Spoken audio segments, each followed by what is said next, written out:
Hi, welcome to Sherin's kitchen. இன்றைக்கி நம்ம கிச்சனில் பார்த்தீங்கன்னா ஒரு லஞ்ச் ரெசிபி தான் பார்க்க போகிறோம். என்னென்னா குஸ்காவும் சிக்கன் வறுவலும் தான் இன்றைக்கி நம்ம பண்ண போகிறோம். உங்களுக்கு ஏதாவது ஒரு ஸ்பெஷல் டேயில் நம்ம பண்ணணும் அப்படின்னு நினச்சிங்கன்னா நீங்கள் இந்த மாதிரி ரெசிபி பண்ணலாம். அதாவது ஆஃபீஸ்க்கெலாம் நீங்கள் லஞ்ச் கொடுத்து விட்றதுக்கு நான்வெஜ்ஜில் வேணும் அப்படின்னு கேட்டாங்கன்னா இந்த மாதிரி குஸ்காவும் அந்த சிக்கன் வறுவலும் செஞ்சு கொடுத்தீங்கன்னா சூப்பராக இருக்கும்.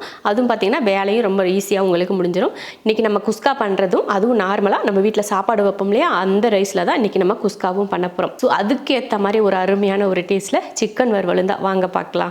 சிக்கன் வறுவல் பண்ணுறதுக்கு நல்லெண்ணெய் ஊற்றிட்டு நல்லா காஞ்சதுக்கப்புறமா ஒரு 1/4 ஸ்பூன் அளவுக்கு சோம்பு, கூடவே கொஞ்சம் கருவேப்பிலை, கூடவே 2 வரமிளகாய், 2 வெங்காயம் இந்த மாதிரி சின்னதாக வெட்டியிருக்கேன், அதையும் சேர்த்துக்கலாம். அந்த வெங்காயத்தை நல்லா வதக்கிடுவோம். ரொம்ப பொன்னிறமாலாம் வதக்க தேவையில்லை. லைட்டாக அந்த கலர் மாதிரி அந்த பச்சை வாசம் போகிற மாதிரி வதக்கிக்கிட்டால் போதும். வெங்காயம் இந்த அளவுக்கு நல்லா வதங்கினதுக்கப்புறமா இப்போ இஞ்சி பூண்டு பேஸ்ட் போட்டுக்கலாம். 1 ஸ்பூன் அளவுக்கு இஞ்சி பூண்டு பேஸ்ட், அவ்வளோதான் பாருங்க. இந்த மாதிரி 1 ஸ்பூன் அளவுக்கு இஞ்சி பூண்டு பேஸ்ட் போட்டுட்டு அதையும் நல்லா வதக்கிட்டு இப்போ நம்ம சிக்கன் சேர்த்துக்கலாம். 3/4 கிலோ அளவுக்கு சிக்கன் சேர்த்துருக்கேன். கூடவே கொஞ்சம் மஞ்சள் தூள் போட்டுட்டு அடுத்ததாக உப்பு போட்டுடலாம். அவ்வளோதான். இப்போ மூடி போட்டுடலாம். ஒரு 5 நிமிஷத்துக்கு நல்லா தண்ணி விட்டு வேகட்டும். அதுக்கப்புறம் எடுத்து பார்த்துக்கலாம். பாருங்கள், நல்லா தண்ணி விட்டு சிக்கன் வெந்துக்கிட்டு இருக்கு. இந்த டைமில் நம்ம மசாலா பொடி சேர்த்துக்கலாம். மிளகாத்தூள் 1/2 ஸ்பூன் சேர்த்துக்கிடுவோம். நம்ம காரத்தை பொறுத்து நீங்கள் மிளகாத்தூள் சேர்த்துக்கோங்க. 1 ஸ்பூன் அளவுக்கு மல்லித்தூள். அடுத்ததாக 1 ஸ்பூன் அளவுக்கு சிக்கன் பவுடர். சிக்கன் பவுடர்னா இன்ஸ்டன்ட் சிக்கன் பவுடர் சேர்த்துருக்கேன். இப்போ எல்லாம் ஒன்றா கலந்துருவோம். மஞ்சத்தூள் முன்னாடியே போட்டோம் இல்லையா, அதனால் இப்போ போட தேவையில்லை. நல்லா இந்த மாதிரி கலந்ததுக்கப்புறமா அதிகம் வேணாம், சும்மா அந்த சிக்கன் முங்குற அளவுக்கு தண்ணி இருந்தால் போதும். நிறையலாம் ஊற்ற வேணாம். நிறைய ஊற்றினா கிரேவி மாதிரி ஆகிரும்.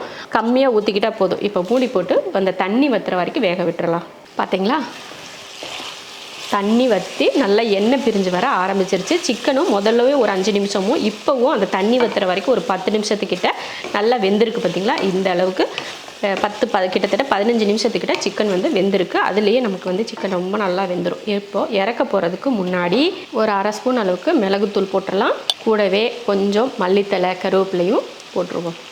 இப்போ அடுப்பை நல்லா சிம்மெல்லாம் பண்ண வேண்டாம், அப்படியே ஹை ஃப்ளேம்லேயே நல்லா கலந்து விடுங்க.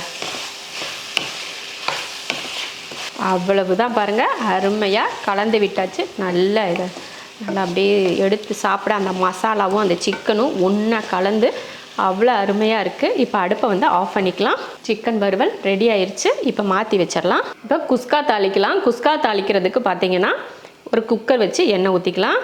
எண்ணெய் காஞ்சதும் 3 பட்டை, 3 ஏலக்காய், 3 கிராம்பு, 1 அன்னாச்சிப்பூ, கொஞ்சம் கல்பாசி, அப்புறமா பிரிஞ்சி இலை எடுத்திருக்கேன், சேர்த்து விட்ருவோம். சேர்த்து அந்த எண்ணெயில் லைட்டாக பொரிய விட்டுட்டு இப்போ வெங்காயம் சேர்த்துக்கலாம். நல்ல பெரிய சைஸ் வெங்காயமாக 1 வெங்காயம், குட்டி வெங்காயமாக இருந்தால் 2 சேர்த்துக்கோங்க. வெங்காயம் நல்லா கலர் மாறினதுக்கப்புறமா 1 ஸ்பூன் அளவுக்கு இஞ்சி பூண்டு பேஸ்ட்,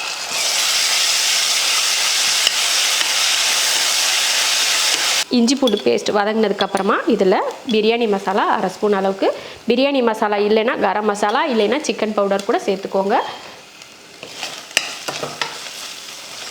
கொஞ்சம் கலருக்காக ஒரு 1/4 ஸ்பூன் அளவுக்கு காஷ்மீரி ரெட் சில்லி பவுடர், கலருக்காக மட்டும் சேர்த்துருக்கேன். உங்களுக்கு கலர் தேவையில்லைன்னா அந்த மிளகாத்தூளை நீங்கள் ஸ்கிப் பண்ணிக்கலாம். நல்லா இந்த மாதிரி வதங்கிருச்சு. வதங்கினதுக்கப்புறமா 2 தக்காளி சேர்த்துக்கிடுவோம். தக்காளியெல்லாம் நல்லா அந்த மாதிரி வதங்கிருச்சு. இந்த டைமில் கொஞ்சமாக புதினாவும் மல்லித்தலையும் சேர்த்துக்கலாம். கூடவே ஒரு 2 பச்சை மிளகாய் சேர்த்துட்டு ஒரு 3 ஸ்பூன் அளவுக்கு தயிர் சேர்த்துக்கலாம். கொஞ்சோண்டு ஒரு 1/4 லெமனை புழிஞ்சிட்டு அப்படியேவும் அதையும் சேர்த்து கலந்து விடுவோம். குஸ்கா செய்கிறதுனால நம்ம பிரியாணிக்கு சேர்க்குற அத்தனையுமே சேர்த்துக்கணும். கறியை தவிர்த்துட்டு மற்ற எல்லாத்தையுமே சேர்த்தா தான் பிரியாணி டேஸ்ட்டில் இருக்கும். அதனால் நம்ம பிரியாணிக்கு என்னெல்லாம் சேர்க்கணுமோ அதெல்லாம் சேர்த்துருங்க, சரியா? நல்லா இந்த மாதிரி வதக்குனதுக்கப்புறமா தண்ணி சேர்த்துக்கலாம். இந்த படியில் 1 படி அரிசி போட்டிருக்கேன், நார்மல் சாப்பாட்டு அரிசி. அதில் 2 கப் அளவுக்கு தண்ணி சேர்த்துக்கலாம். 1/2 மணி நேரமாக ஊற வச்ச அரிசி. நம்ம எப்பயுமே நார்மலாக சாப்பாடு அரிசி செய்கிறப்போ 1க்கு 2 தண்ணி சேர்ப்போலையோ அதே போலையே சேர்த்துக்கோங்க. பிரியாணி அரிசினா மட்டும்தான் தண்ணியோட அளவு மாறும்.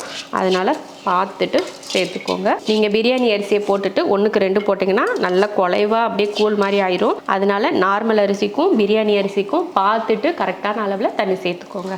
அடுத்து உப்பு போட்டுடலாம், கலந்து விடுவோம். கலந்து நல்லா ஒரு கொதி வரட்டும். அதுக்கப்புறமா குக்கர் மூடி போட்டுக்கலாம். நல்லா கொதிக்க ஆரம்பிச்சிருச்சு. இந்த டைமில் உப்பு சரி பார்த்துக்கோங்க, சரியா? நமக்கு உப்பு சரியாக இருக்குது.